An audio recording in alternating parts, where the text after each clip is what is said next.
अब ये प्रोटेक्शन कैसे करता है, कवर करके, इसलिए ऐसे टिश्यू को तो कहते हैं क्या, कवरिंग, क्या कहते हैं, कवरिंग एपिथेलियम। ऐसे टिश्यू को क्या कहते हैं, कवरिंग एपिथेलियम। बात नहीं, ठीक है। और दूसरा क्या था, दूसरा क्या था, दूसरा कार्य क्या था, सिक्रीशन करना। क्या था, सिक्रीशन करना। ऐसे ऐसे ध्यान रखना, ऐसे एपिथेलियम जो सिक्रीशन का काम करते हैं, तो सिक्रेट कौन करता है, ग्लैंड करता है। तो ऐसे एपिथेलियम को हम क्या करते हैं, ग्लैंडुलर, क्या कहते हैं, ग्लैंडुलर एपिथेलियम। ठीक है, दो प्रकार के एपिथेलियम होते हैं। पहला हो जाता है कवरिंग एपिथेलियम, इसका काम क्या होता है, प्रोटेक्शन करना। या कैसे प्रोटेक्ट करेगा, किसी भी आइटम को या तो आउटर सरफेस पर या तो इनर सरफेस पर क्या करके कवर करके, इसका नाम क्या हो गया, कवरिंग एपिथेलियम। और सिक्रीशन का काम कौन करता है, ग्लैंड्स करते हैं, इसलिए नाम हो गया ग्लैंडुलर एपिथेलियम। ये हो गई बात। अब किसी भी एपिथेलियम की जो सबसे बेसिक स्ट्रक्चर है क्या है, तो जब किसी भी एपिथेलियम का सबसे बेसिक स्ट्रक्चर जानने जाएंगे तो आपको पता चलेगा इसमें सबसे नीचे की तरफ एक लेयर होता है जिसको हम क्या कहते हैं, बेसमेंट मेम्ब्रेन। क्या कहते हैं, बेसमेंट मेम्ब्रेन कहते हैं। और इस बेसमेंट मेम्ब्रेन के ऊपर आपको क्या मिलेगा, सेल। क्या मिलेगा, सेल।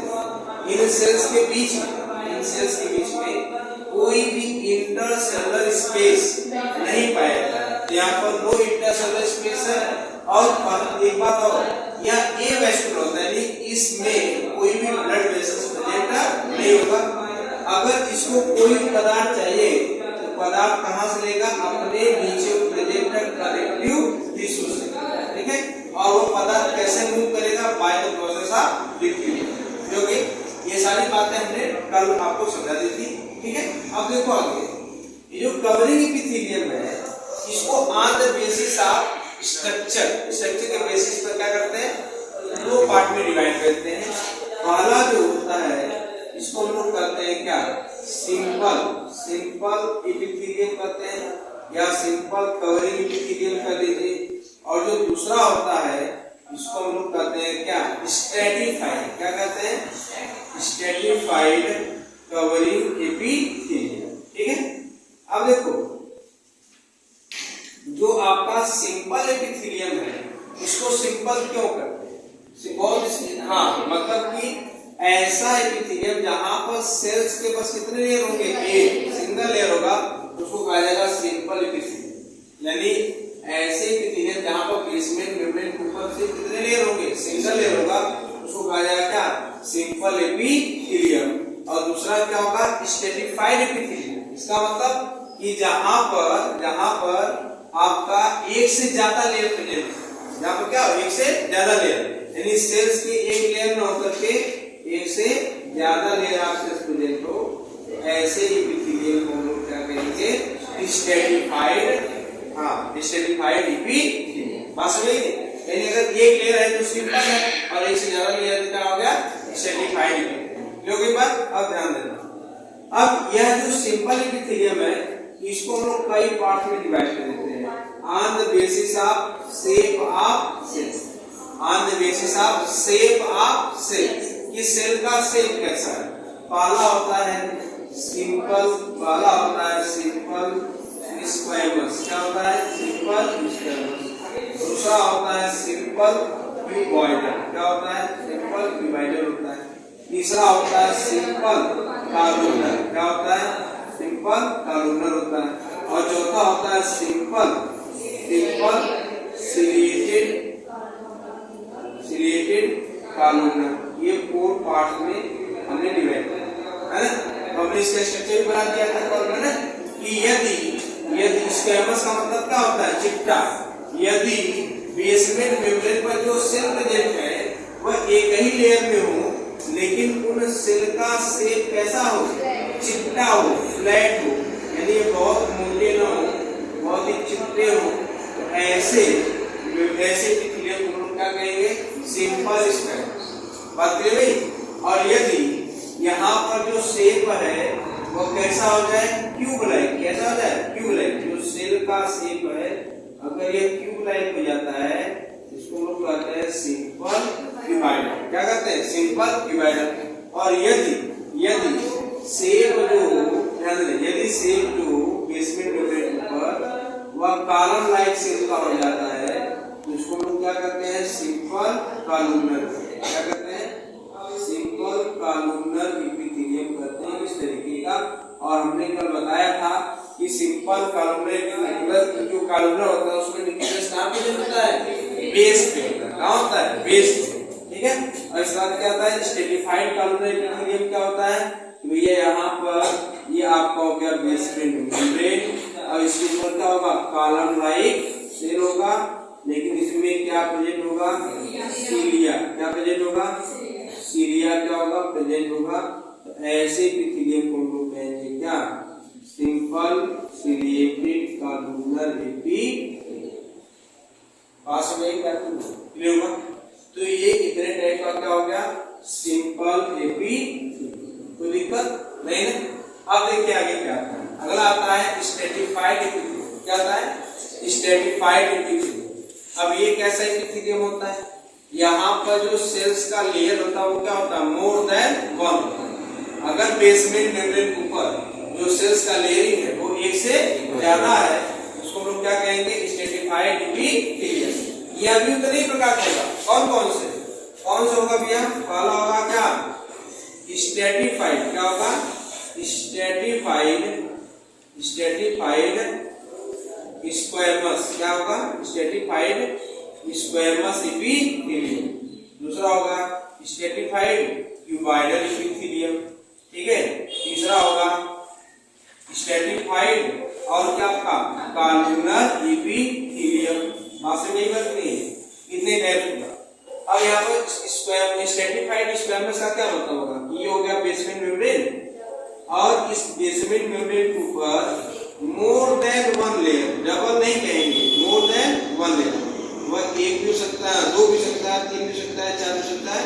तो मोर देन वन लेयर यहाँ पर क्या होगा, प्रेजेंट होगा। तो जहां पर सेल्स की लेयरिंग एक से ज्यादा होगी ऐसे एपिथेलियम को हम क्या कहेंगे, स्ट्रेटिफाइड। बस सेल का शेप कैसा होना चाहिए, चिपटा, तो क्या हो जाएगा, स्ट्रेटिफाइड स्क्वैमस। डिवाइडर मतलब अगर क्यूब लाइक हो, सेल कैसा हो, क्यूब लाइक हो, उसको कहेंगे stratified divider. Cube like cell तो कहेंगे स्ट्रेटिफाइड क्यूबॉइडल। ये न्यूक्लियस है, ये न्यूक्लियस है, इसको कहेंगे क्या, स्ट्रेटिफाइड क्यूबॉइडल। क्या कहेंगे, स्ट्रेटिफाइड क्यूबॉइडल। ये हो गया बात। अब देखो स्ट्रेटिफाइड कॉलमनर, ये हो गया बेसमेंट मेम्ब्रेन और ये हो गया कॉलमनर सेल्स। कॉलमनर सेल हो गए और इसके ऊपर ऐसे फिर सेल्स हो, इसको हम लोग कह देंगे स्ट्रेटिफाइड कॉलमनर एपिथेलियम। असली क्या कह देंगे, स्ट्रेटिफाइड कॉलमनर एपिथेलियम। क्लियर के बाद तो यहाँ पे देखो हमने प्रोटेक्शन के रूप में कवरिंग एपिथेलियम कितने भागों में बांट दिया, दो भागों में। पहला क्या हो गया, सिंपल, दूसरा क्या होगा, स्ट्रेटिफाइड। सिंपल को हमने प्री डिवाइड किया, simple squamous, simple cuboidal, simple columnar, simple ciliated. और स्ट्रेटिफाइड को भी हमने स्ट्रेटिफाइड स्क्वैमस, स्ट्रेटिफाइड क्यूबॉइडल और स्ट्रेटिफाइड कॉलमनर में क्या किया, डिवाइड कर दिया। क्लियर। और आगे आप डिवाइड सकते हैं स्ट्रेटिफाइड कॉलमनर और सीलिएटेड कॉलमनर में क्या कर सकते हैं, डिवाइड कर सकते हैं, कोई दिक्कत नहीं, ठीक है। अब देखो हमने बताया था कि कौन कहाँ पाया जाएगा, तो यहाँ पर हमने लिखा है कि एपिथेलियम के दो मेन फंक्शन है। कौन कौन से, एक तो होगा क्या, प्रोटेक्शन का, दूसरा क्या, सेक्रेशन। तो प्रोटेक्शन में देखो सिंपल एपिथेलियम का मेन फंक्शन क्या होता है, हमने बताया था। सिंपल एपिथेलियम का मेन फंक्शन क्या होता है, जहां पर कोई पदार्थ आना और जाना होगा, एक अंग से दूसरे अंग में, एक पार्ट से दूसरे पार्ट में आना जाना है, डिफ्यूजन करना है, परमेबिलिटी ज्यादा चाहिए, तो वहां पर लेयर कहना चाहिए, पतला चाहिए ना। तो वहां पर कौन सा टिश्यू होगा, सिंपल स्क्वैमस, है ना। जहां पर स्क्रीट करना है, सिक्रीट करना, वहां पर कौन सा होगा, सिंपल डिवाइडर, है ना। जहां पर प्रोटेक्शन का काम होता है वहां पर कौन होगा, सिंपल कॉलमनर।